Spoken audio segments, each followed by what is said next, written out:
Whatever, bro.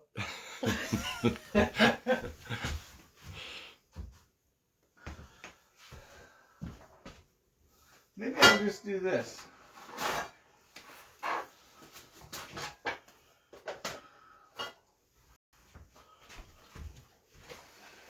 You getting your phone dialed in? Yeah.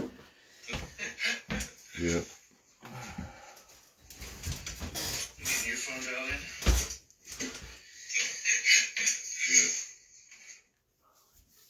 Not too bad. Not too bad.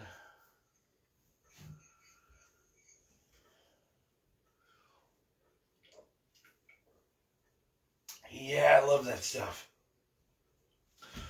But if you've been watching for a while, you already know that. It's been a while. It's been a good month since we did the show, dude. Yeah, I'm the only one that's on right now.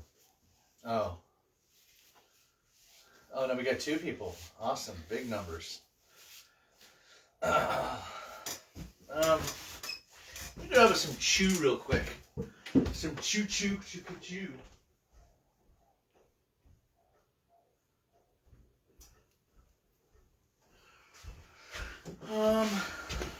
Here, you can take this and read this. Thanks, sir. Well,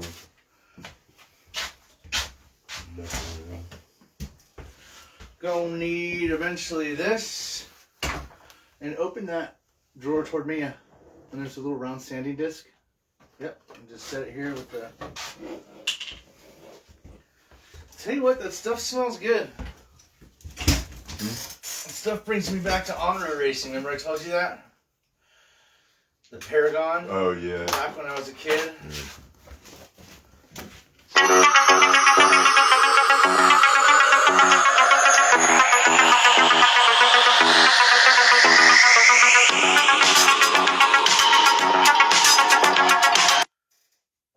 Ron? Is that what it said? Yeah. Ron Gibson? Yeah.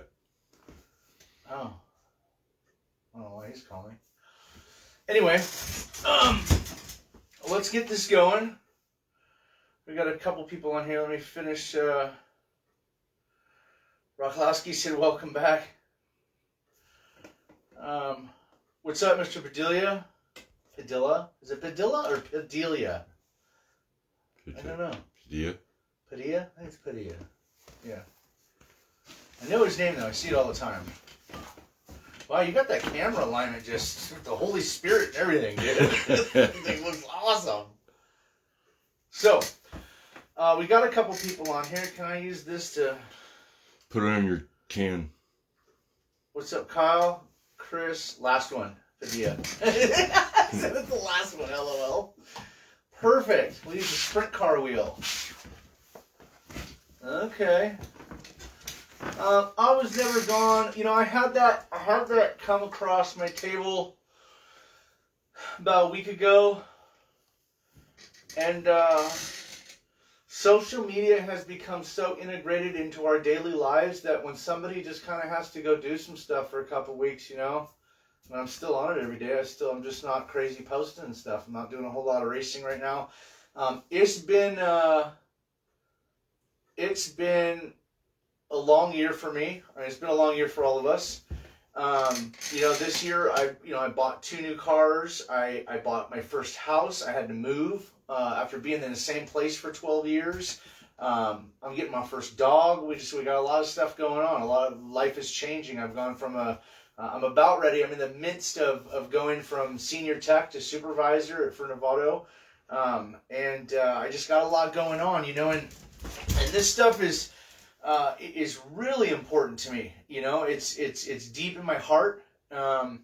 And sometimes you just got to do what you got to do. You know, these machines here, these aren't the only things in life. You know, I mean, maybe for some people that are well off, they can sit at home for 14, 15 hours a day and do nothing but RC stuff. I can't do that. So That'd be fun, though. it would be fun. I have a lot of cop cars and backhoes that I need to keep moving.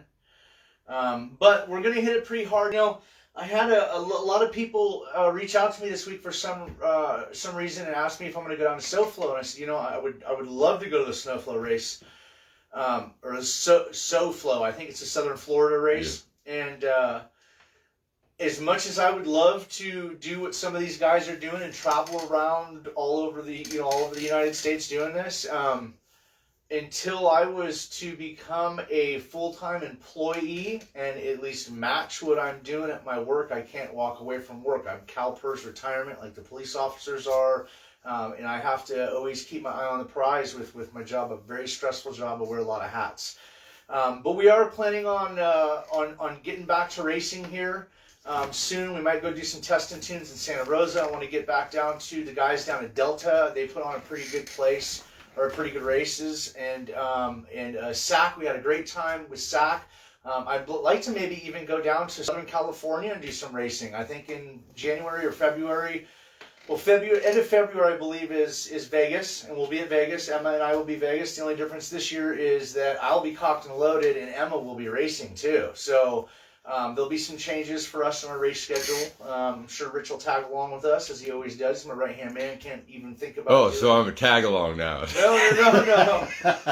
No, but you help me out a lot with a lot of the experimental shit, and we bounce stuff off each other, and we sit here. I mean, a guy comes over a couple times a week, and we sit in our little laboratory here, and we think, well, nobody's tried flipping this over before and running it. Let's try that, and we do that stuff. So I want to, and even then, in the last couple weeks, Rich he's starting a bigger, better job. Congratulations to Rich. He's got a great thing going now. He had a good thing before, but it was just time to make some changes. So, we're all got life to live too. So I want you guys to remember that. Before I get into shout outs or anything too, there has been a couple times, and it hasn't been super bad, but I do want to acknowledge the fact that there has been some people that have just plain and simply thrown patience to the wind and just gotten on the internet and posted something about a company because their part was late, or part was this, or I got something and it broke right away, or something like that. I even saw one the other day. The guy's like, what's up with R1, bro? I plugged my speed control in backwards once, and I got to send it in or something. I was like, huh? So all I'm trying to get at is, you guys, with COVID, they're getting parts like as fast as they can. If you can't get parts, if you have something break and you send it in, remember the shipping is crazy right now. I mean, mistakes are being made, and because everybody got laid off and none of those people wanted to come back to work, they want to be lazy and sit at home. They have to hire a new group of people, and those people are all in training. There's problems all over the country right now with especially this kind of entry. This is a very, very industry. This is a very, very niche industry. This isn't like something mainstream like guitars or floor mats for a car. Not every household has a couple $1,000s worth of remote control race cars, so it is a niche market. So be patient with the companies. I represent some companies, R1, Shark RC Bodies, a lot of them, Papa Bear, stuff. And these are top-notch companies. You're not going to go anywhere else and find better stuff. Maybe you prefer somebody else's bodies. Maybe you run a different kind of speed control. But like when it comes down to let's just say not specifically R1 for instance. Not a lot of people know this that are getting into the drag racing stuff, but R1 comes from a lengthy world champion winning background. They make the best stuff on earth when it comes to off-road and on-road, in my opinion, and in a lot of other opinions too.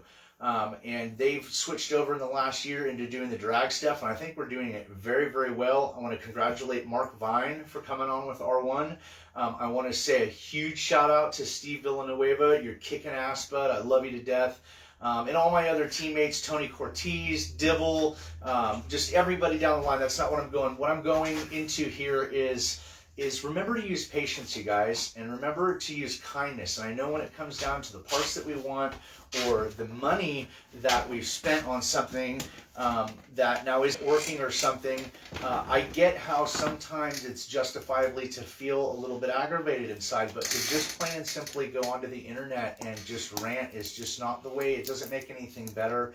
And I would like to see a lot less of that in the sport. This is a fun sport, guys. And you can take something that's fun and be really, really serious at it. But when you start getting serious to the point where, you're bad mouthing something, or two people are calling each other names and getting in a keyboard warrior 50 cal freaking shootout on Facebook, something like that. That stuff can be diffused. It doesn't. Everybody needs to remember we are fellow Americans. Even my Canadian fellows, my guys in the Caymans, the guys over in Europe that all follow me and stuff. We need to all come together and remember the number one golden rule is that we are fellow hobbyists. I would like to say, hey, remember, we're all fellow Americans, but there's a lot more people than just Americans into the sport. It goes worldwide. Yep. And that goes to show you how big the heart of this sport is. And that's all I want to say, So, and this wasn't made to be specific towards anybody. I actually, one of the two that I've seen in the last couple of days, I actually had the people reach out to me, and they're very happy, and they're, that they want to stick with those specific brands that they were having problems with. It was just new to them. They didn't know how, the process worked. I sent something back for Rich to a company a month ago. We just got it back last week. It took 3.5 weeks for them to get it, inspect it, see that it failed, and get a new part. It takes time. So just remember that, guys. Be patient. Remember that we're all fellow hobbyists, and that we're all supposed to love each other, man. Let's spread the love. You know what I'm saying? Let's spread the love. So enough about that. What else we got here? Tim Barth, Aaron Harmon, Dave. Oh, I don't want to murder the. Let's just start off on the right foot. Yeah. Chichizola. I think I'm saying that right. What's up, David? Jay Joseph's in the house. He's one of my R1 teammates. Brandon Small, Kenneth. We got some people on here. So I want to show a couple things. I want to show how I grease pack a transmission tonight. I want to show you a couple little tools and some new little things that we found on the market. So let's get to it. So I've seen, actually, before I get to that, I got to do my shout out. So I want to give a huge shout out to Paul Peterson and Shark Bodies. You guys, we have always kind of worked with one singular guy to design and one guy to CNC, and it was always a slow process. But in the last year, I think what's really hurting us at Shark is the fact that some of these guys are just like, you know what, I'll get to it when I get to it, brah. And that just isn't working for us. So we've gone with some new designers. We have a bunch of new designs. Can't speak a word about anything right now.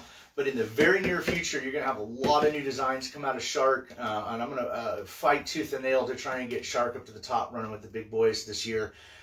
Shark is, and we have a lot of guys. The Sharks win a lot of races. You know what I'm saying? I've won a lot of races with Shark Bodies. But I'm right there on the cusp of just figuring out that last little dial to get this car up in the high 70 mile an hour, low 80 mile an hour range. It's going to be a very fast car. I want to give a huge shout out to Paul. Paul works hard, and Paul's doing all he can, and it's hard when your A, B, and C in your own business is perfect and ready and lined up and everything's polished and stuff, and then D, you have to outsource to this one guy because that's what he does, and this guy just takes forever. Now that is just making your business take forever, and so we're changing that right now. So big stuff coming from Shark, guys. Shark RC Bodies, sharkrcbodies.com. Get over there if you're just getting into the sport. There's a lot of bodies out there. At the end of the day, everybody on here is free to spend their money any way they want, the way they want. But if you want something cool and outside the box to kind of try and give a middle finger to the big guys, that's why I like the underdog. So Shark RC Bodies, you can flip the camera around back there and see that there's quite a bit of Shark RC Bodies back there. You don't have to. But yeah, we run them. We flip it or not. we don't want to get bodies down there. So we like the Sharks. I love the Sharks. I love Paul. I love everything he's about. I like what makes his head tick. I like the ideas we bounce off of each other and the designs that we come up with. And we're going to see a lot of cool things come out of Shark really soon. Big shout out to Steve Villanueva. Steve Villanueva, I actually talked to him a couple weeks ago. And I just kind of been backing off of Steve. If I have a question that only he can answer, I get a hold of him. But as one of his team guys, I'm just kind of figuring out the things that he's making on my own to make my thing. But then also, I know he's really busy every day. He's engineering and he's designing and he's trying to put more stuff up on the website. And it's just a really big job. And he's got a really full plate. I think he's just absolutely knocking it out of the park. yeah, R1's is already starting to just explode on everybody. So big things coming in 2022 from R1. I think between the rapers, between the rapers. Oh my God! Hey, at least they'll make everybody laugh, right? Between the racers that we have on the team representing R1 in 2022, I think that comprised with the level of quality and performance that you're getting out of the products when set up right is just going to be second to none. I think there's a lot of other good brands out there doing other good things, and if that's what you choose to go for, that's fine. This specifically here, if you're tuning into this channel, this is R1 territory. So that's what we rep here. That's what we run. So.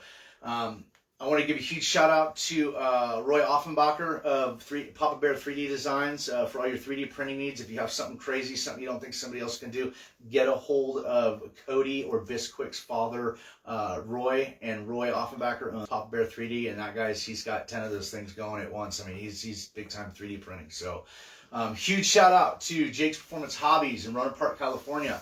And right now, because of the holiday season, Jake is not only open Tuesday through Saturday, he's open Tuesday through Sunday for all your RC needs. They ship to the lower 48. They got better prices than A-Main. If you guys don't, always support your local hobby shop, but if you don't have one, you need some parts, you need somebody who knows what they're talking about, call Jake and Hunter and Tim and the guys over there, and they'll be like, oh yeah, what you need is one of these, and they'll get you what you need. So, and they'll ship it to you. So, was it Sunday 12 to 5, I believe, or I believe 11 so, to 5, yeah. something. I think it's 12 to 5. And you can reach them at 707-586-3375 and talk to those guys. So,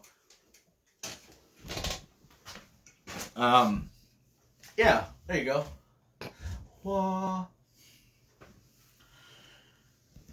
So, let's see, what should I get into first? No, we'll get into the servo first. So, I've seen a lot of servo talk, and whether you're just getting into this, you'll find out really soon. And if you've already been into this, then you know some of the big names. Everybody knows Savox because they're like a Traxxas. They just make so many of them that they're, and they're decent servos. You have MKS. I know Tekin's making some servos and stuff. And because they stopped for a while, not a lot of people know that R1 actually makes a servo. This servo is, I believe in my heart, having engineering background and being a journeyman fabricator and a master mechanic for the last 27 years, I truly believe that this little guy right here, well, I don't know what you want me to do with my hands. So this little guy right here is a dual ball bearing, all metal geared, high speed, high torque, extra performance, super precision servo that is sold on the R1 website, and I believe they're $125. And for does Tekin and MKS make some good servos? Does Reefs makes awesome servos? Reefs servos are beautiful, but I also know that we are going in a straight line, and even though you want something precise and something good in the car to never let you down and to be super, super ball nuts accurate, I get wanting to put a good servo in a car. That's why I run good servos in my car. We don't run, stock Traxxas blue $18 servos because they're junk. But for the application. For the application. It doesn't necessarily, thank you, Rich. It doesn't necessarily mean that, some of these guys would be like, dude, I got to put $350 or $279 into just the little box that does the steering. That's ridiculous. Well, you don't have to do that. I've always kind of promoted, even without being affiliated with them anyway, the Savox brand. Savox makes a great servo for $75. The 1251G or the 1250. Those servos are dual ball bearing, high torque, all metal gear, shorty servos that are really great. For my bang for my buck now, I'm actually buying these instead of the Savoxes. I have a lot of Savoxes. I still run them because they're in cars. There's no point in taking out a great brand new servo. But this right here, this is in my new car. And this is another one for that's actually a backup for that car in case anything were to go awry. But this is $125, and it is a billet case. It's high voltage, it's coreless, so it'll run up to, I believe, 8.4 volts on it, which is a lot for a servo. Yeah, it'll run up to a high voltage of 8.4 volts. They call it the ultra high speed, and this thing is freaking fast. I have it dialed down at my radio down to like 30%. It's just on 100%. You're like, dude, your eye can't even work fast enough to watch the wheels go back and forth. It's really, really fast. So for $125, I mean, this is where my hard-earned money's going. You know, this gets you anything that a $300 servo would get you, but you know, in a price range that is affordable to most. You know, and if you know, and here's another thing too. I kind of want to go back on something that Rich just kind of wedged in and said, if you're just getting into this and you want to build just something just to go out and have fun and do 55 miles an hour, and I don't need to be super competitive, I just want to have one to play with, there's absolutely nothing wrong with putting a $20 or $25 servo in a car. They work fine. You know, it's the higher end top shelf races that we're going to and we're talking about and we're addressing here. And I have a couple cars that's all they have. They have stock tracks of servos in them and Millennium systems, and they're just to go out and just have fun with, beat the crap out of them, you know. So this is a really cool servo. If you're in the market for a servo, get on over to R1 and check these out. It's pretty light. It's very, very short. I mean, it's really short. It's like 1 inch tall.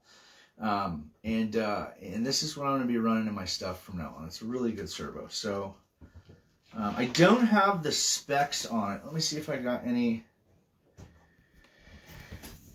Thank you, Kenneth. Kenneth says Vegas is April 1st through the 3rd. COTS. We got one here for Rich. Jordan Yancey. What's up, Jordan? Another one of my fellow R1 teammates. He said DC1 F the world. Absolutely.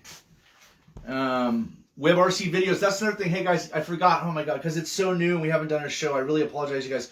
Get over to Webrc videos. If you guys ever want to see any of the coverage of some of these live races, guys that are just getting into this, guys that love to, you know, have it on in the background when they're wrenching, get on over and subscribe on YouTube to Webrc videos. These guys, it's actually a married couple and they do it together. I'll just say them. They have a YouTube channel called the Web. It's the same name, the Webrc videos. But they have I believe all those videos. I need to go and see what they've updated in the last couple of weeks. But it's a really cool thing to be a part of. You can follow them on Facebook and YouTube. Somebody said something at you. Tell Rich he can go. No. Tell me what. Brandon Small said Rich Levac is one hell of a guy. Shoot, you know what? Thanks, Brandon. You're talking about my best friend. I'm very, very fortunate. I have 2 or 3 really, probably 3 or 4 really, I mean, I got a lot of friends, but I mean, really close friends, like dudes that are just like, they're come by your house on Thanksgiving, and Rich is one of them. So anyway, yeah, get on over to R1. Sure. There's all kinds of new stuff dropping daily, or every other day, or whatever you want to say. There's stuff where I see it on the Facebook and it happens so quick. I was like, wait, what? It's out already? And I look at it and there it is, So get on over to R1 and thumb around and use some of their drop downs in the website. And it, he's posting a lot of stuff on there. So you want to set that back up there? For the newer guys out there, especially the guys that are doing the body, this is one of the best tools I ever bought. This is, I got it from Hunter over at Jake's, and I think Hunter ordered it for me, and it was like $30 or something. And what this is this just a wheel. This doesn't even have to go in a Dremel. It can go in a drill. And this is just a sanding tool that really, after you've cut your wheel wells and stuff, you just kind of and this, and it doesn't get any better than this thing. This thing's made by Protoform, and Protoform's actually, a lot of on-road stuff, and when you're doing really precision stuff. And this sanding disc actually, when it gets dull, they make backups. It's called a barrel sander, is what we call it in the race car world. It's a barrel grinder. And you can take this guy, unscrew it apart, and get this disc off and put a new one on. It's a chuck. It's an arbor. So something that holds a bit, that goes into a drill or a Dremel to be used to do any kind of work is called an arbor. So anyway, for a lot of the newer guys. Another product that just came out that we're going to be giving a try. On the back ends of these cars, we're not, I know a lot of guys didn't like the big wheels. I don't build my cars for how you like them, so I'm sorry if that hurts anybody's feelings. But we were running. Mark Vine was, I was. It kind of caught on with a couple other guys, and still is here. Usually happening in 707. But we were using 1/10 scale pan car front wheels, and they were a little tall. And then I got them on the car, and they were working so good that I just never kind of moved on to the next thing in my head. And then one day at one of the races, I saw Chris Silva, and he had 12 scale ones, little tiny ones. I was like, you know what? That's even better. Good idea. Actually, was it Chris Silva? Yeah, I think it was Chris. Chris Silva had him on his car. So he was using the big wheels like we were, but they were the 1/12 scale ones. They were a little shorter. And I was like, that works really good. So for all the shimming and stuff that we use in the back of these things to make them just super precise and super free and not have any play in them and stuff at all, is a longer screw. I like to, with any kind of pan car wheel, you're going to go through an outer shim that lifts the wheel away from the surface of the carbon fiber so the wheel doesn't hit the side. And then you're also going to have some shims on the inside of the wheel between the bearings. And how to set this up, I have another video. Go over to my YouTube page. Please like and subscribe. Funky Monkey Judd. Go to YouTube. Type in, search Funky Monkey Judd, and it will come right to us. It's got a picture of one of the Crow Mod car I did, the black one. But anyway, and that's a video to show you how to put this together. But that's not what I'm getting at here. What I'm getting at is one of the components to run these wheels like we got here on a bar is I think a little longer or a little shorter or whatever, for your specific application, but pretty much in a broad array of spectrum, there's 30 millimeter is what I found to be pretty much the best all-around one. It doesn't go in too deep to where you run out of thread and something. These were handmade, so these are probably threaded pretty deep, but some of the aluminum standoffs, like this black one up here, this little aluminum one that a lot of the bars come with, those are only threaded so deep. So you don't want to have a long one that sticks into this, and then you're galling the end of the screw off as you go in and poofing the aluminum up and stuff. You're making a weak point. You don't want to do that.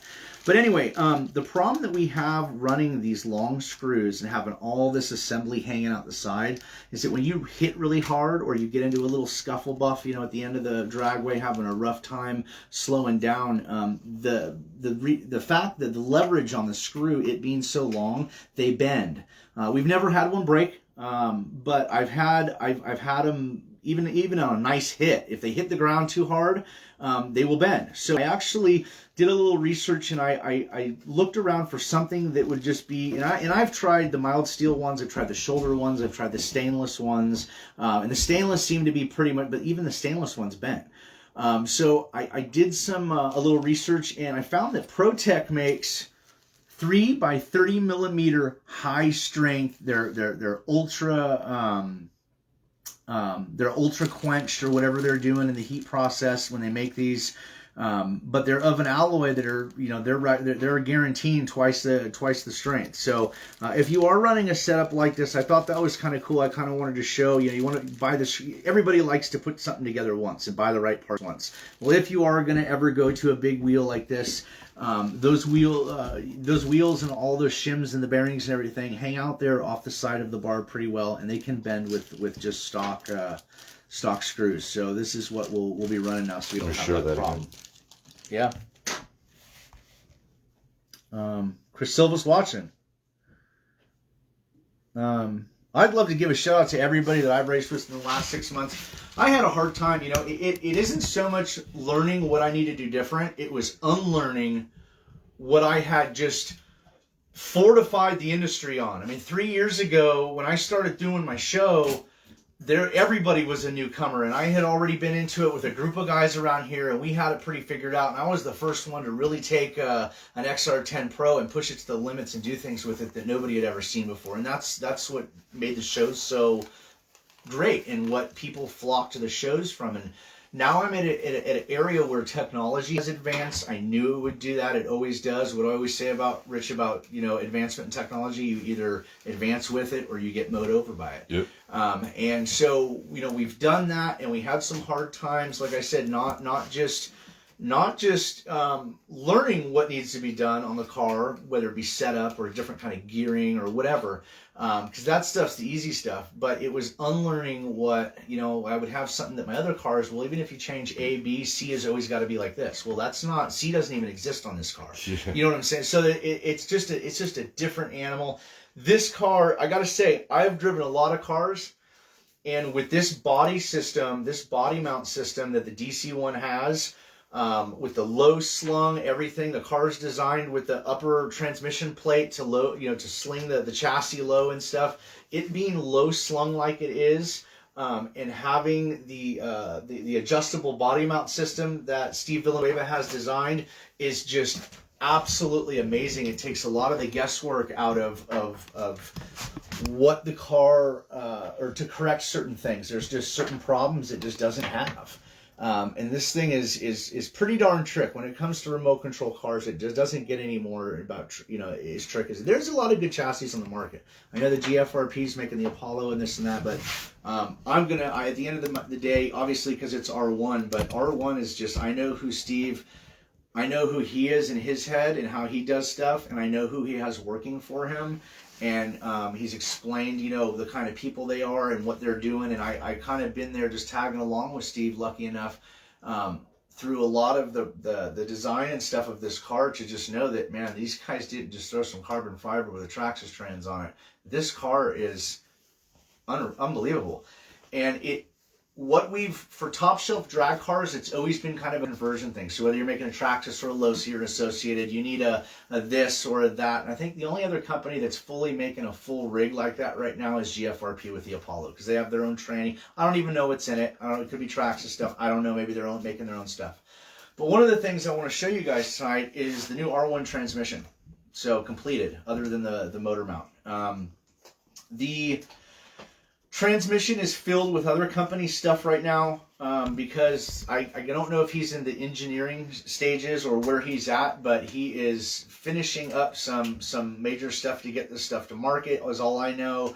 And you will eventually be able to purchase for your DC1 car a complete R1 transmission. I gotta tell you, this case is the hands down the most nicest fitting, just the most, the smallest tolerances. I mean, it is perfect. I mean, this transmission is just absolute machining perfect.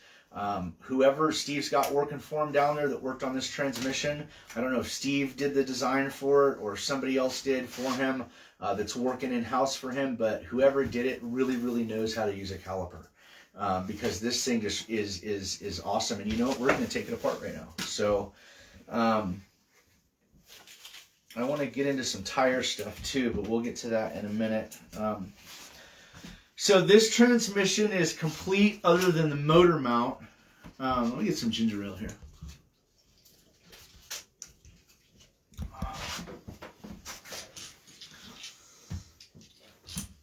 So the only thing I didn't put on here, R1 does make a motor mount. But I planned on using a really big spur gear. I think this is a 102 or a 98 or something like that. It's a big one. And anybody that's built one of these cars or dabbled in it at all, this is for the new guys, knows that once you go with a big spur like this, you're going to have a lot of problems with the stock motor plate allowing you to put a bigger pinion on it. And so I actually had somebody I know that's on my couple of my teams with me, Tony Cortez, and he's making some motor plates for these transmissions and for the laydown associateds that give you really long slots for the bearing and the can to go through, and the two screws for the motor, so you can really do kind of whatever you want there, and that's what needs to be done.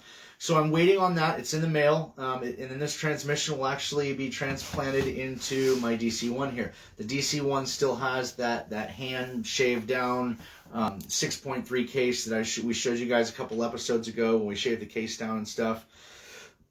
I can't remember.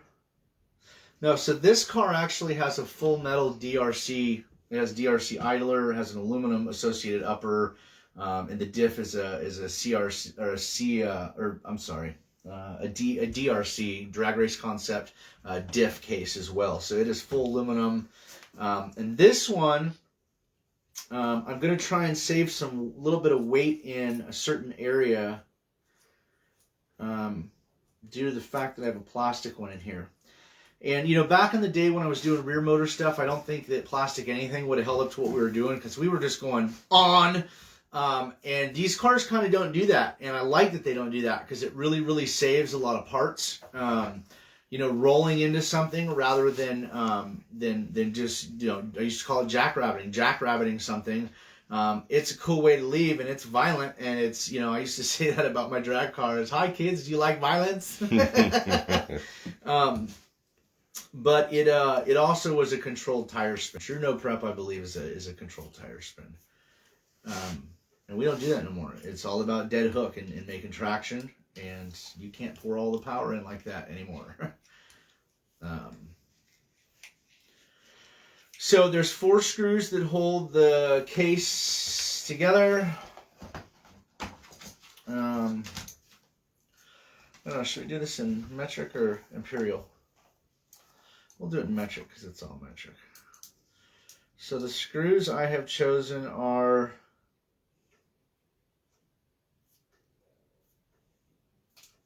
80 millimeter. No, that can't be right.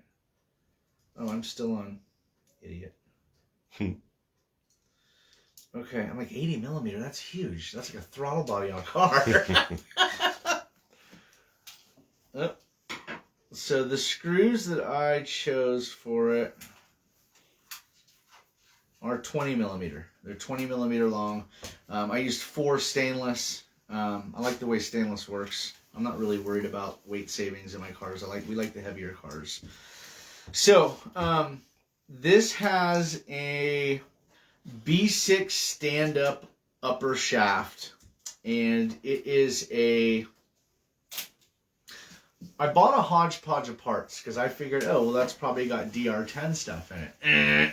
I didn't know until I put this together and ordered a bunch of wrong part after part after part that Associated actually has a lot. They've changed their transmissions. You know, one will have, you know, this diff in it, but it'll have, you know, a different case, and it'll have a little bit different idler in it. You know what I'm saying?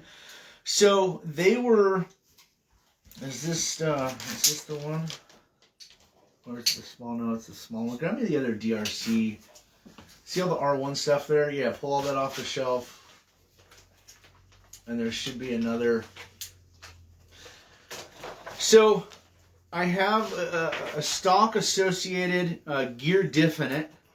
And I believe that for the differential, I've never seen a differential failure in any of my cars, and I'm making a lot of power. So I can actually, it's a little bit lighter, I think, than a DRC unit, which the DRC unit is what's in it now. And it's also what I had laying around. So it's a brand new diff, it's a gear diff, it's Associated, it's bone stock, other than I use the Schumacher ceramics in here. And that's what I used in the case there. Now, when I first got this, I thought, well, it must be the DR10 idler. So I just, remember, I'm coming from a low C Traxxas guy. I didn't know anything about the Associated gearbox. And what I did know had to do with the 25, 30, 40-year-old stealth transmission from the RC10. So I ordered a DR10 idler, and that was not the right one. Okay, it was way too big. It didn't fit in the case, so I did a little searching, and I'm like, oh, they have a 26 tooth. That must be it. Well, here's the problem with the 26 tooth from DRC. Is this thing is 10 millimeters wide, okay? And the Serpent is the same diameter. It's same tooth count. It's 26 tooth, but it is, what, 8? No, it's 9. It's 1 millimeter shorter than the DRC one.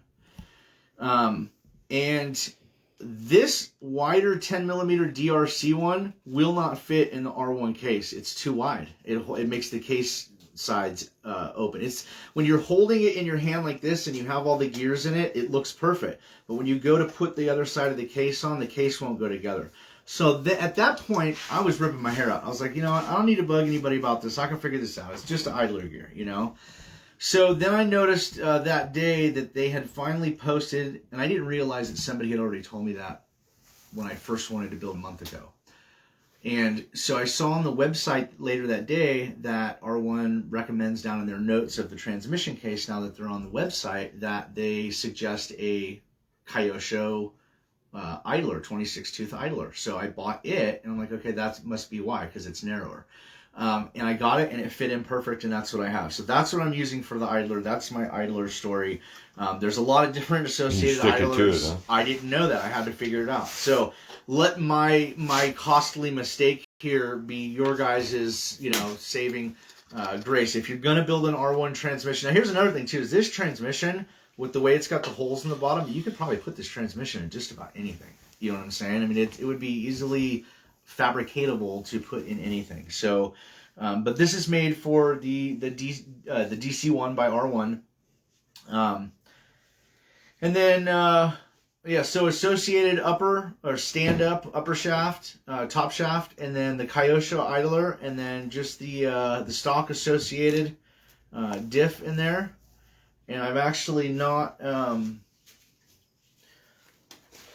me grab up. I wanted to take it apart, so I didn't freaking. Now, you don't want to severely over-grease the transmission, okay?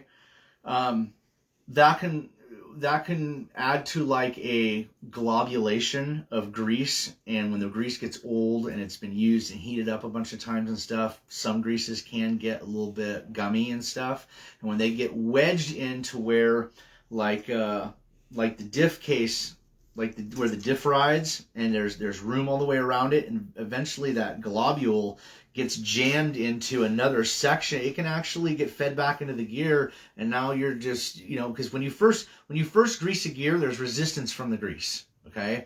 So there's another step that we're going to do that kind of gets rid of that, and we'll do that here in a second, but you don't want to over grease the transmission. It's not good for anything, but you also don't want to under grease the transmission. And what I like to do is you got to imagine some of this stuff's going to fling off. Some of this stuff's going to be in the case. It's just nature of the beast. It's centrifugal. You can't help it from doing that. But what I'm going to do, and then I just kind of wipe it smooth because it's down in the gears. Wipe it smooth, and again, and wipe it smooth, and again, and wipe it smooth. And I kind of just get it all the way around the diff gear, and then just kind of wipe it smooth. So once I do that, I'm going to put it in the trans. I'm not going to spin it until I get the other side of the case on, because it'll start gooping up right off the bat. But then I'm going to put the transmission case together. Okay. I'm going to screw it back together. I use a full synthetic high temp axle grease.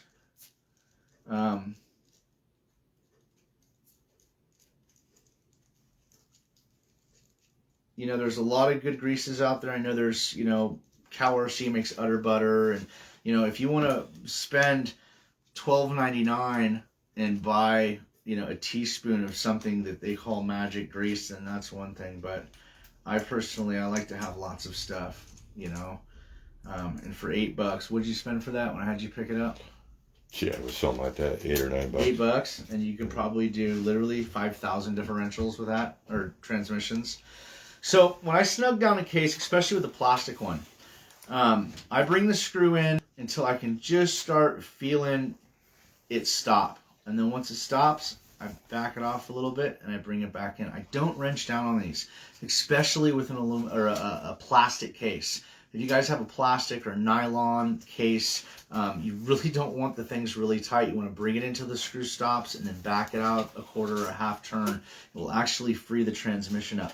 This transmission, specifically from R1, is so accurate that I can actually put a little cinch on everything because it's aluminum. I don't want it to back it apart, but I don't want to put Loctite in it because if I got to take it apart multiple times to change stuff, diff fluids, re-grease it, whatever, I want it to be easy. So I don't want to have fight a bunch of Loctite in my beautiful case. So, you know, Loctite is something that should always be used on aluminum, anything that's threaded. But there are certain things that you want to get a locking mechanism in place without having to use that. And in this case, because the transmission is so accurate, I can actually use newton meters as far as like, or torque or whatever it is. So this has been completely assembled. The diff has been greased. And as you can see, it's not very free because there's grease in there. Now, I want the grease to make a microscopic film on every tooth, front, top, and back of every single gear in the transmission. And then the rest of the grease will get centrifugally thrown off the transmission. But I need the grease to make a full pattern first. And really get all over and coat all the gears before it gets thrown off. And what I've seen a lot of guys do is throw one of these together, they grease it, they throw it in the car, and they just go out and race it without breaking the transmission in. And that's what I mean by breaking in. Does it help the gears kind of say, hey, this is where we live now, breaking it in? Yes, it does. But what I'm doing is I want a good grease pattern on my gears. I want to know that all those gears, again, they're completely covered with a whatever thickness layer of grease all the way across, and then whatever it doesn't need, it's going to centrifugally throw off. So what I do to do that, let me see the drill, is first I'm just going to kind of give this a couple rolls just to free it up a little bit. And you can see those ceramics already starting to free up. And once I get to that point, okay, you want to spin it as slow as possible, and doing this with my finger is barely spinning it, okay? And like I said, at first there was a lot of resistance because the grease was brand new on the diff, but now it's starting to thin out. And I can guarantee you that low speed is going to smear more of the grease rather than just goosing it and throwing it off before it even gets to mesh in with another gear, if that makes sense. So now that I've done that and I'm spinning pretty free now, I'm going to grab just anything on the transmission. And now I'm going to spin it a little bit higher. It's still nowhere near what you're going to get out of wheel speed, dragging the car. But what this is going to allow it to do is further spread amongst those gears with grease, and then finally finish it off with throwing the excess off that I didn't need. Thus, if you just put that little amount around the one gear that I showed you, and you do this step just like this, you'll never have dry gear. Why don't you want dry gear? Because if you have half of a set of gears in there that never got grease because you just flung the grease off, that could lead eventually to it's premature wear. A premature wear, or a transmission failure. Yeah. So what we're trying to do is, you can't jump, microscopic yourself down and jump in the case and sit there with a mini paintbrush, and paint each gear. So this is the closest thing we found we can get. I'm going to do about half speed for a couple seconds. I'm going to do it in both directions.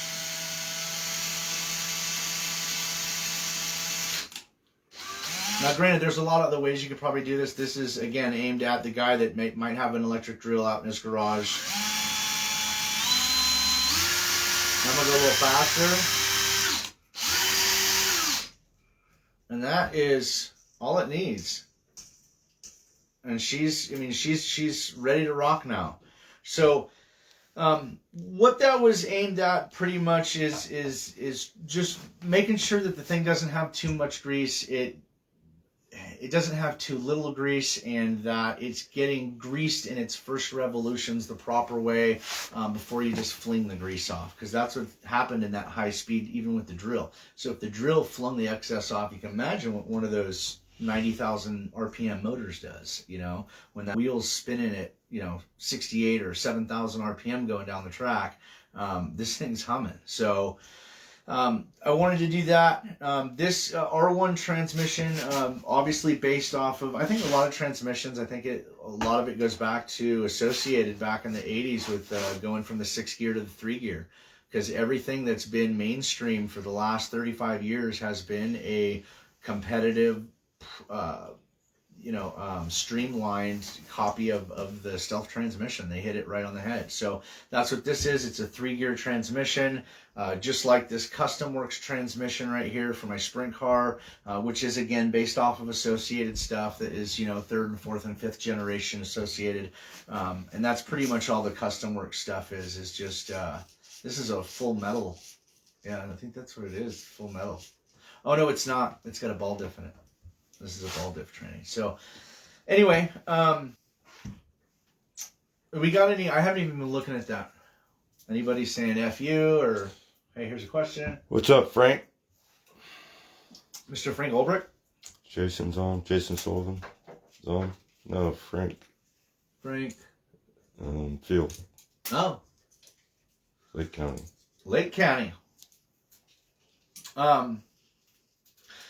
So I saw a little talk the other day. We can get rid of these. You can take these for me, Rich, if you could. These trans. You don't want to throw them? No, not those. How you doing over there, young lady? Good. Yeah, what are you doing? Barbies. You what? Barbies. Are you making Barbie clothes out of balloons on my racing table? Say it's not your racing table anymore, Dad. She loves to come in here and build and stuff like that. So, I saw some talk this week about some conditioners and stuff, and there's so much information, and there's so many people making, tire grips and conditioners and spider web sticky stuff and tire prep or whatever you want to call it. And I saw a couple guys get into, not a heated conversation, but just a not need to scuff tires. And what do I mean by scuff tires? If you could give me all my tools there. Yeah. And then the chuck. Where's the little chuck that I got over here? Well, I'm going to need a wheel wrench too.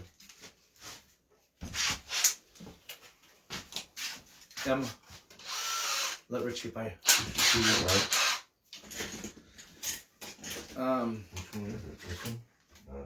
Grab the electric one. Oh, okay. Yeah, she up there? Yeah, that'll work. You want a wheel? Yeah. That's yeah, scuff, that's non-scuff. Grab me a non-scuff. Yeah, grab me a scuff too. Let's show them the difference. So, both of them still have the mold line in the middle. The one that hasn't been scuffed is obviously a lot higher than the one that has been scuffed. But what the one that's scuffed has is I've opened up the skin of the rubber to really expose the raw rubber inside of it. And the way that I did that was scuffing. And it really does work. And here's how I know. These are 2 of the brand new DRC Drag Race Concepts Axis tires. And I tried to put something that I'll show you in a minute on one of them. And it immediately fish-eyed and retracted kind of into little puddles and stuff, almost like paint would if you're spray painting something and it had oil on it or something that you didn't see, it would get that fish-eye to it. And I was like, that's got to be the fact that I haven't scuffed them yet. I forgot to scuff them. So I scuffed a set of them, and the scuffed set, the stuff stayed nice and easy or nice and even over the surface of the tire. And it really, really sank into the rubber, and my end result is just a much better tire. So a lot of the guys, including me, a year ago I was like, yeah, reactions, they don't work. I love reactions now. Reactions are great tires. You just got to know how to manipulate them. I will, humbly say that I've learned that from a couple other racers that were doing that when I was still trying to hang on to the band, man. You know what I'm saying? I was still trying to keep the band together. But anyway, so both of these tires have been hit with something called Wintergreen oil. And Wintergreen oil's proper name is methyl salicylate. Hey, why don't you just show it? Yeah, I'll just show it. You can pronounce it at your home in your living room any way you want, okay? That's one I'll have to look up in my book because I don't know. I've never heard of that. Salicylate. Just look up And the reason why I price. say that is because for the city of Novato, I'm HAZWOPER certified. I have been very in-depthly trained on different chemicals. And I got to tell you guys, whether you're buying prep off the guy on the corner or getting it mailed to you, whether it's prep or whether it's conditioner or whatever, this is stuff that you don't want to get, on your skin as much as you don't want to get it on your skin. I used to, as a mechanic, when I was young, I was like, what do you mean by the state of California deems motor oil to be? You just wipe it off or wash your hands. Well, what people don't understand is you get a little on your hands and you're finishing the job. I got a little on my hand, but I'm going to finish my job. That's sinking into your skin. When it sinks into your skin, it gets into your bloodstream. And long usage of chemicals getting into your bloodstream, a little here and a little there, can actually cause stuff that's bad. Leukemia, I mean, it can be really bad for you. So I recommend using some rubber gloves whenever you use this stuff. But all I put on there, where's that bottle? Just a second. You can have it in a second. Okay. So all I did to scuff, let's take the unscuffed one. I can tell this is the unscuffed one because it's stickier. Both of these tires have the same thing put on it, Wintergreen oil, okay? And they sat for about 20 minutes. This one hasn't been scuffed, and this one has been scuffed. And the one that's been scuffed, I mean, feel the difference right there, Rich. This tire is softer, it's stickier. That one feels like a brand new reaction. This one feels like, I mean, it's definitely softer. So if you're looking for a cheap way, these, I think I get these on Amazon. I can't remember. I have to look at my order, but they're Wintergreen oil. These are $8 a bottle, and I used just one of the little daubers from one of the prep guys from Reaction Time. Actually, you want to grab me that bottle right there, please? The little daubers that come with the Reaction Time, I actually had a couple extra ones, and I use them in this stuff, and I apply it the same way.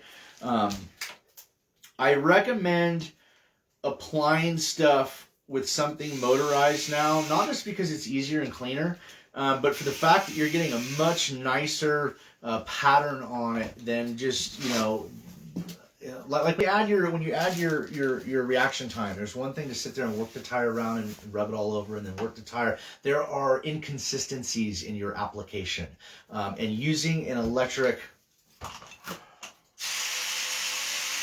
that's so much more accurate. And then you just hold the dauber on it and touch the tire, and it's the same all the way around. So I recommend that. But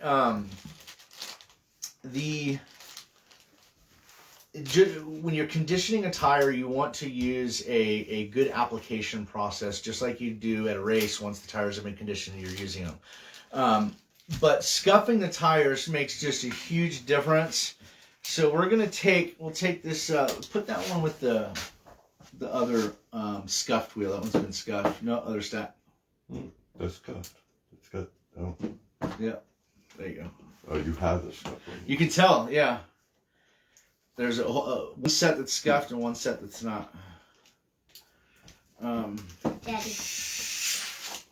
Yeah.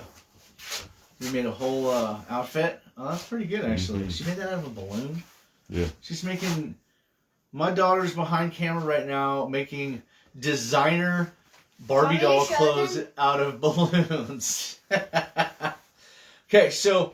If you can zoom in real quick, you can see the mold line. Whenever you have a tire, you kind of want to get rid of that. You can actually hover right over that a little bit with the sandpaper before you get your main scuff in. And like what we're doing is we're scratching the surface. We're opening it up. Just like what is paint going to stick better to? Glass or something that's been sanded with 60 grit sandpaper? It's going to always stick better to something that's grittier because it's more porous. It's got more of a tooth to hold on to, and that's all we're trying to do is get into that fresh rubber. So I'm going to stuff this thing right in the center.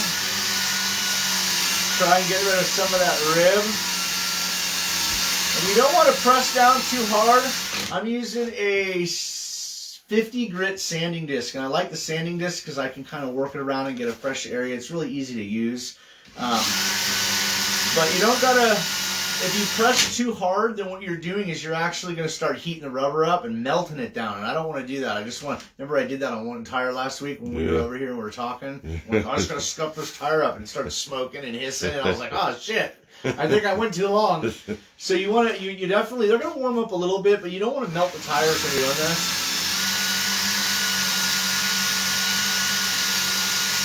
And once I kind of erase that big portion in the middle a little bit, keep monitoring it. Look at it, look at it, look at it. Okay, now it can still be there. I'm just trying to get the majority of it down. And once I get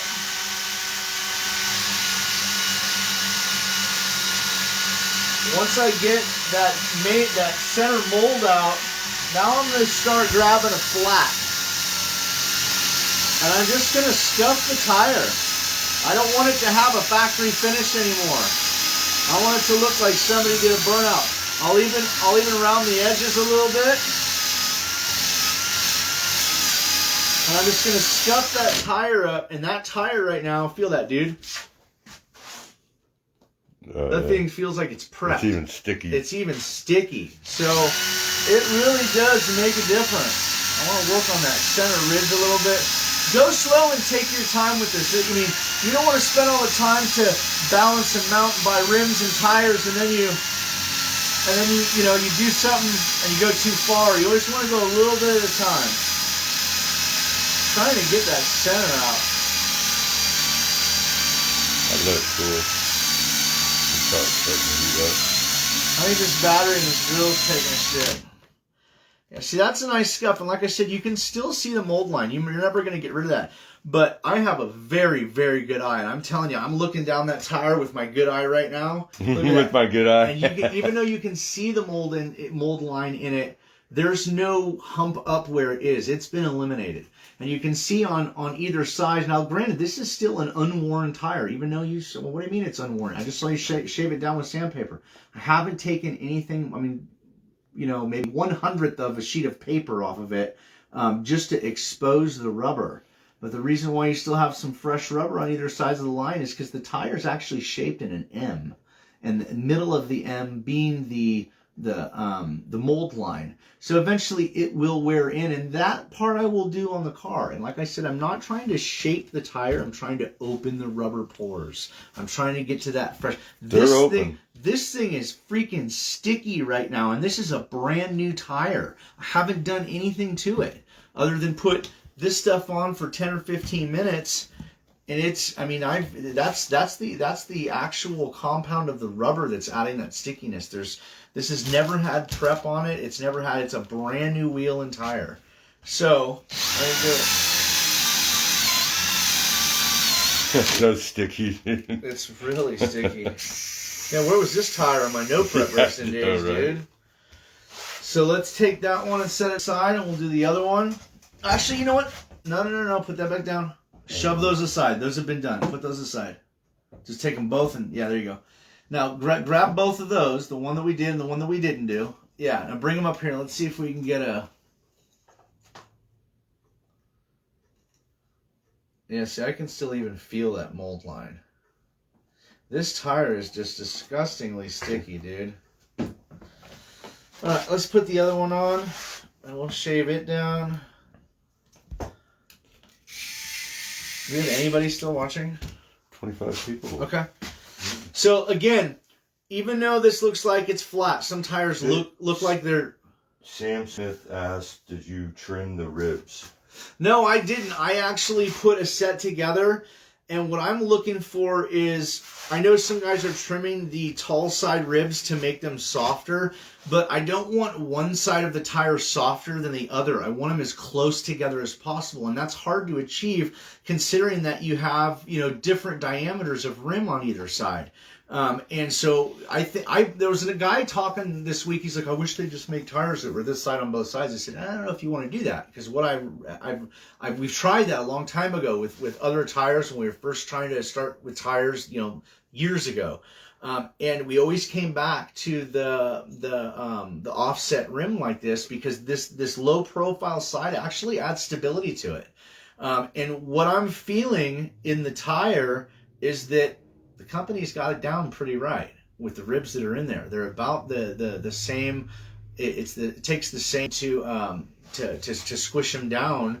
And I don't want to, if that's working for somebody and somebody's doing that's cool, But you're also changing the inner integrity of the tire, how the tire was made and designed to run.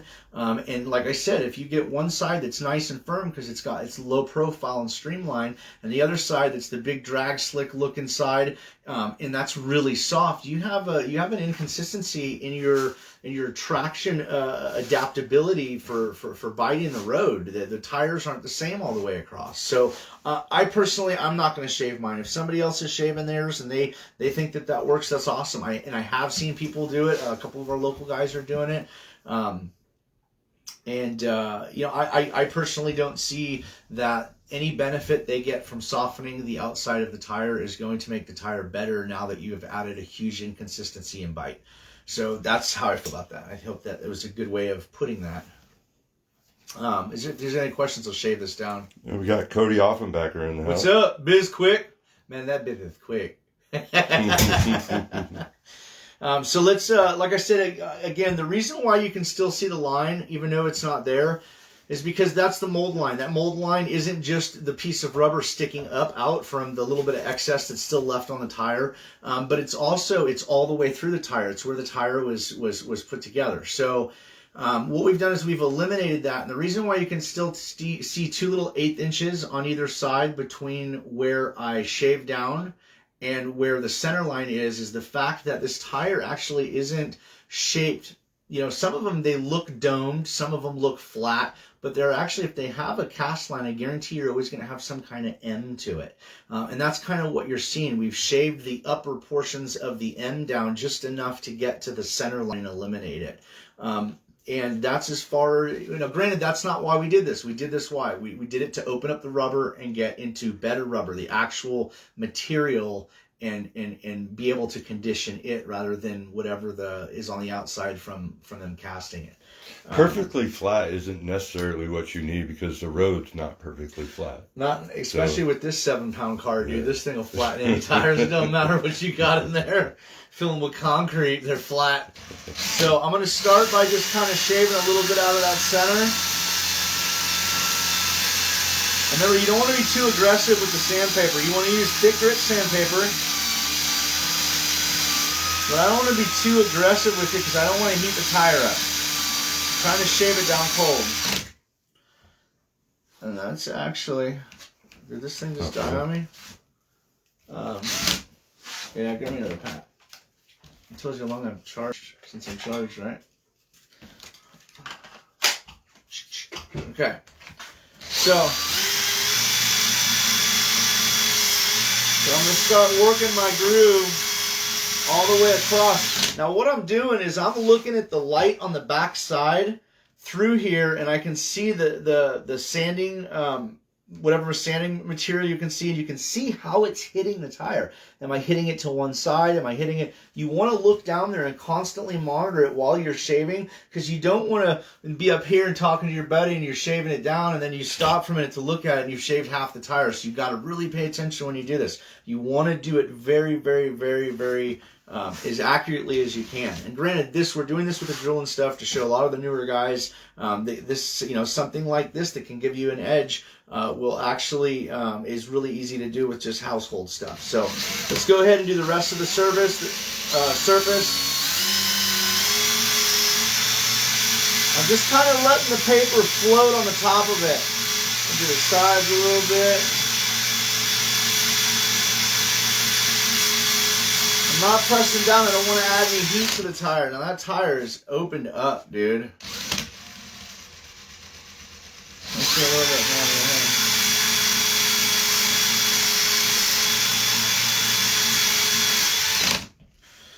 That tire is about as good as it gets right there. That tire is opened up perfectly. And with the little bit baby burnout that we're doing and we're prepping, we're not really wheel spinning all the way down the track. This is just going to be perfect. I'm going to hit this with my Wintergreen. I'm going to let it sit there for a half hour or let it dry, let it disappear.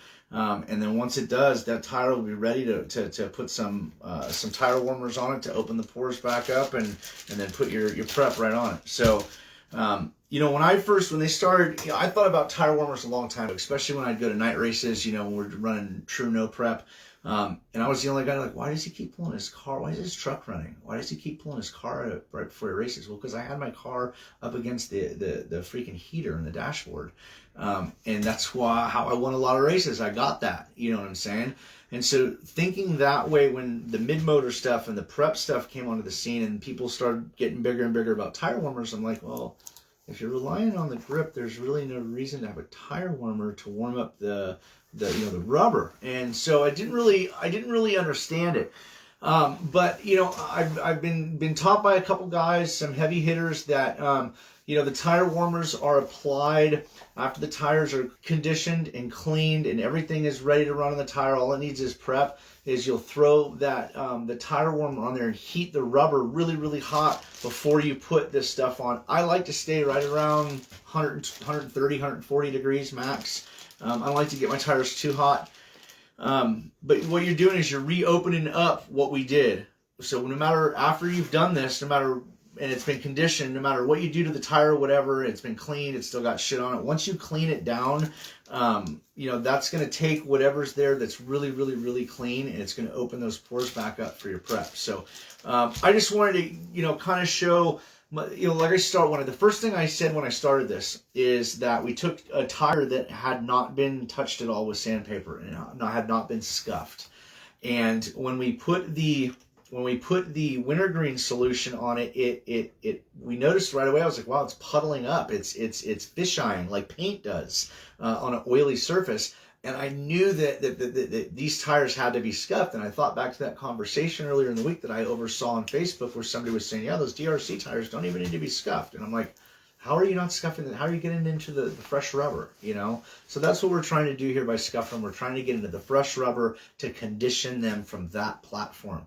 I don't want to ever condition my tire after it's been glued and it's been balanced and now you just condition it. No. You got to open that rubber up a little bit, and that's what we're trying to do here. So if there's somebody out there that didn't know that and this got through to them, that would be awesome. I know it's tricky, and there's so many people in it, so many people that do different things, and so many different preps that could just make your head spin for a new guy. It can actually, in some cases, repel new people, and that's not what we want to do to the sport. So today's enthusiasts are tomorrow's racers. Today's kids are tomorrow's racers. So, between